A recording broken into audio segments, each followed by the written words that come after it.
My name is Dr. Rick Seguil. And action. Hey, Jay had a... This is Kirk again. Stress and investment. And action. Hey everyone, it's Dr. Rick.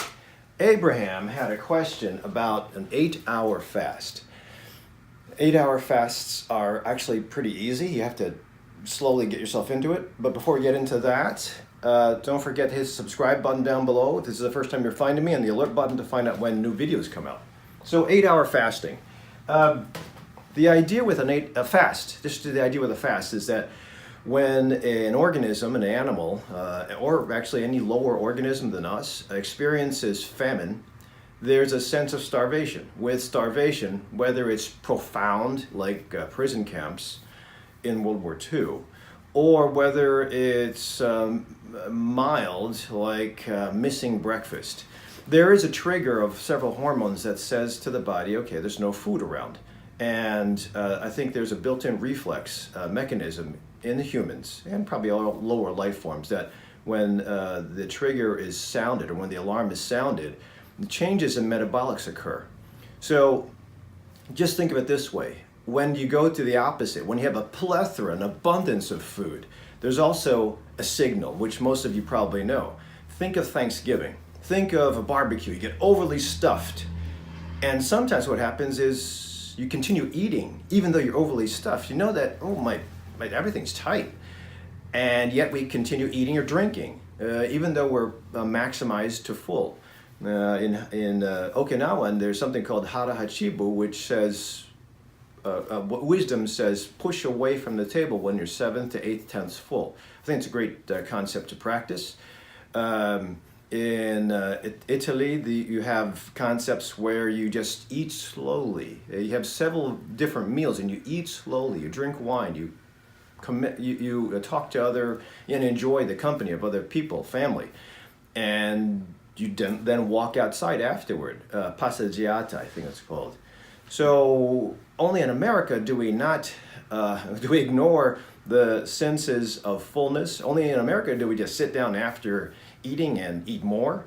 So I think it's really screwed up. But if you get into starvation, there's supposed to be, again, I was alluding to this, when you're full, is the opposite. When you're full, pathways come about saying try to engorge and save up fuel for later when there's starvation. So you'll get tired. That's a hormone change. You'll get tired. You'll get, mostly just tired. Difficulty with thinking. You'll probably get somewhat sexual because that's the hormone that comes about when there's abundance. Springtime, procreate to get the species going. Now the opposite of that happens too. In the starvation, you'll trigger things that'll say hunt for food, hunt for the most dense food you can find, which is unfortunately in human society going to be carbohydrates and candy and pastries. Not necessarily the healthiest, but it's what we, with a primitive brain, try to hunt for because it's delectable. And it gives you a rush, especially with the way food preppers mix in the carbohydrates and the fats and the salts. Also, what happens in starvation is that muscle starts to degrade because the body's trying to pull different sources, fats, proteins, and carbohydrates, and make fuel. So that's usually what happens with weight loss is you'll see some fat loss, but you'll also see protein degradation. That's called sarcopenia. Not good, because once you lose those factories of muscle, you become weaker, you can't hunt technically. That's not a big deal in today's society. You just go like this with your Amazon card and you get some food. Or you drive through without even standing up and you get food, you eat it, and you drive again, get some coffee, drink it, and then you go to sleep. So this is why I think we have obesity. And so when you reverse the amount of calories per day, you have weight loss. And sometimes what happens, there's a really cool mechanism here. Sometimes what happens is you'll take, instead of continuing to put fuel sources, no matter what they are, any macronutrient in times of feast and abundance, everything gets put into the battery. The storage battery is here. Usually it's the omentum or centripetal obesity. And when the battery is full, usually you'll have signals sent from the fat cells to the brain saying, okay, we're cool, that's leptin. And when the stomach is full, it'll stop sending out ghrelin. And those are signals to the brain, everything's cool. But sometimes we push past that, we ignore those signals, and you become resistant, kind of like insulin resistance. You become leptin and ghrelin resistant, and you keep on eating and forcing more food. So more and more fuel goes into the battery. The battery gets bigger, bigger, bigger. And the problem is, during times of feast, it's only one way. It's a one-way valve that goes in. You cannot burn that up. So it gets stuffed, and you're not allowed to tap into that fuel source. So what the brain does when it's thinking, I'm hungry, it doesn't pull from the battery, it actually sends you out to go get more food, which is just going to put more fuel here. So it's a bad thing, and the fuel is crappy, it's fat. Fat actually, if it's big enough, your tummy's big enough, that the visceral fat has accumulated, it actually makes hormone, the wrong kind of hormone, and it makes you fatter. So in times of starvation or an 8-hour fast, you actually will reverse, you'll open up the battery and you'll be able to take fuel out of here. That's what happens in starvation. You start to take advantage of your fuel source that you saved up. The other thing that you have to be careful about is if you starve too deep, you will start to take away muscle mass, protein degradation. So I like the 8-hour fast because not only does it just decrease, if you think about it, in animal studies, if you take a rat and you give it anything it wants to eat for 24 hours, then it gets fat and unhealthy and it dies from disease, heart disease, cancer, and something of a stroke issue, neurodegenerative disorder. When you take that same amount of chow for a rat and you compress it to an 8 to 10 hour window, it's the same crappy food, but the rat is giving himself signals that says mini starvation imminent. So actually, the studies have shown that rats, yeast, and other lower life forms actually live longer if you just compress all that crappy food into a window, a short, small window. So if you think of it, if you take the animal models and you transfer that to human models, if you take an average American diet and you just push it into 8 hours, you'll actually decrease your chances for heart attack, stroke, and cancer. Now, it should be heart attack, cancer, and stroke, but you know what I mean. So that is just by sheer, you can't really, if you have an 8-hour window of eating and you got to do a work week of 40 to 50 hours a week, you'll find that in that 8-hour window, you can't fit that much food in. So by default, if you have 8 hours to eat and you're busy with work, you will not be able to eat as much as before. So that's called total calorie restriction. Just by total calorie restriction, you take an average American diet, which is about 3,500 calories per day, and you compress it to maybe 2,000. So that's a win. Just by decreasing the volume, you'll have a win. Eventually, you'll have weight loss start to pull out of your fat source, your fat battery.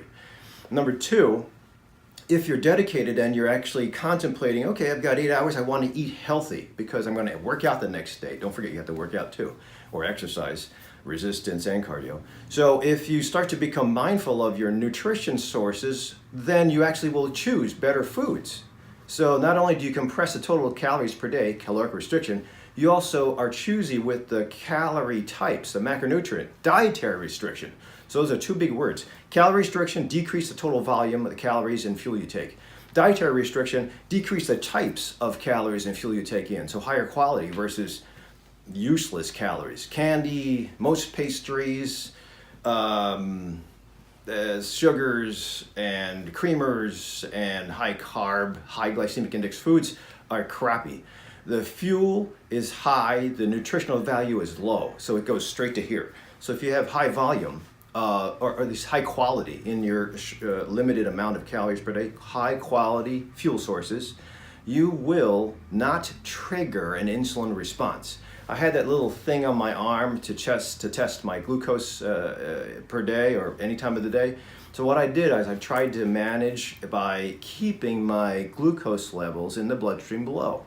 If you keep the glucose levels low with choosing more fiber, more fat, more protein, and limited amounts of carbohydrates, good quality carbohydrates, my glucose would be nice and low. If the glucose is nice and low, what else is low?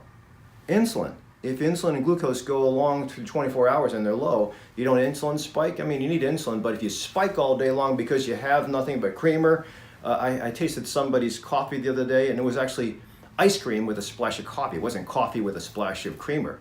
And it tasted like ice cream. And I thought, holy mackerel, this isn't coffee, this is candy. So anyway, when you keep insulin low, you have less impetus or less inspiration for the body to store everything here.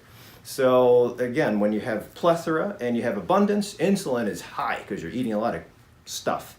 When you have starvation and you have growling stomachs, insulin is low, growth hormone is high, so you put muscle on instead of degrading it. So this is the beauty of an 8-hour fast. Going straight into 8 hours though is tough. So what I would do is I would start with a 12-hour fast, just being mindful of putting everything in the 12 hours. Do that for about a week. Get rid of sugars, creamers, if you can, honey and agave, just limit it. Stevia is not bad.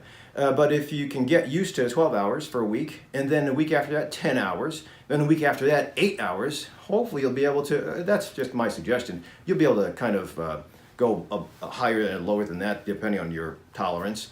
But you might go through a little withdrawal, especially sugar or coffee.